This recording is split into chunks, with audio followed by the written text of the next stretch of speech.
Sometimes my heart grows cold. I'm sorry when I take control. How I'm needing you, even when I fall. So Izzy spoke to me about confession, and it sounded, okay, a little bit scary, but it didn't sound at all the way I thought, because he was saying that, you know, that God's love is about freedom, it's about healing. And when we go to confession, we come away completely new, completely clean. And this was totally new to me. And I didn't really know what to expect. I wasn't sure how to make a confession, but I went to the priest and he taught me through it, and it was very simple.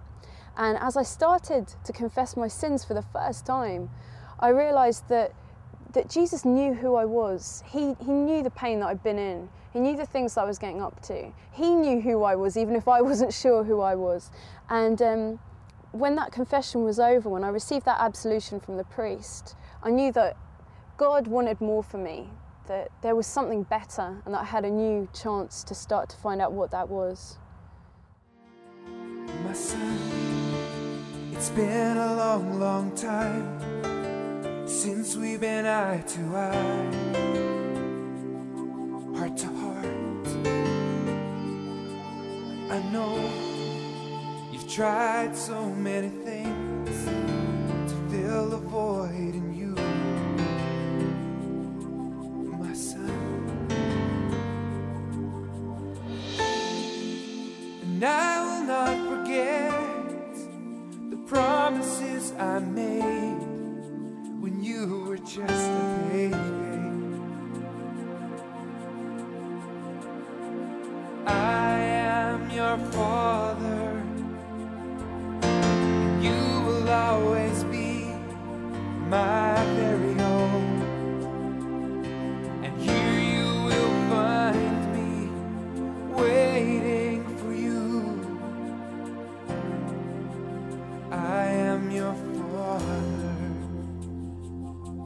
My daughter, I see the pain in your eyes, longing to be loved, longing to be free. I know your heart has been betrayed, innocence lost. My daughter, alone in your room, I see your tears falling again. So let me hold you close, here in my arms, you will find rest. When I go to confession, what am I saying? What's happening is this. I'm first of all acknowledging those moments in my life where I turned my back on God, where I pushed God out of the picture. And because I pushed God out of the picture, I did these things. If God had been there in my life at that moment, in my heart, I would not have done them. So my confession is first of all recognising those moments in my life. In facing the truth, what then do we do with it? The confession is actually naming the reality of our situation, and that's really important in life. But if that's all there was to it, just a confession, we might as well go and watch the Jerry Springer show, because that's just a confession. Now, the difference between Jerry Springer and the reconciliation, of course, is that our confession leads on to the second part of the sacrament, which is the most important, which is God's forgiveness. The first part is about what we have done. The second part is about what God is going to do, that is to forgive us. Bring those two together and you have the sacrament of reconciliation. I had to go up and say it's been 17 years since my last confession, and that was a big step. And it was the first time in about 10 years, but I was so emotional. I just sat there and sobbed, and he just patted my shoulder. And I thought, this is so good, why did I wait 17 years? And the priest was great. He said, you know, if you wait another 17 years, I'll have retired.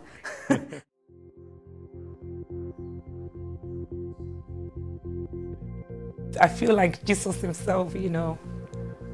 I feel, you know, more cleansed. You know, to my detriment, I think I don't use that sacrament or avail myself of that sacrament enough. I feel relieved. I feel like I've offloaded. And every time I do go, I find I come out thinking, why do I not do this? Just because I find there's such liberty in it. I just felt like 17 years worth of sort of yuck got lifted off me, really. Those final words that the priest says, you know, in the authority of Christ, the church, you know, I absolve you of all your sin. It's so final.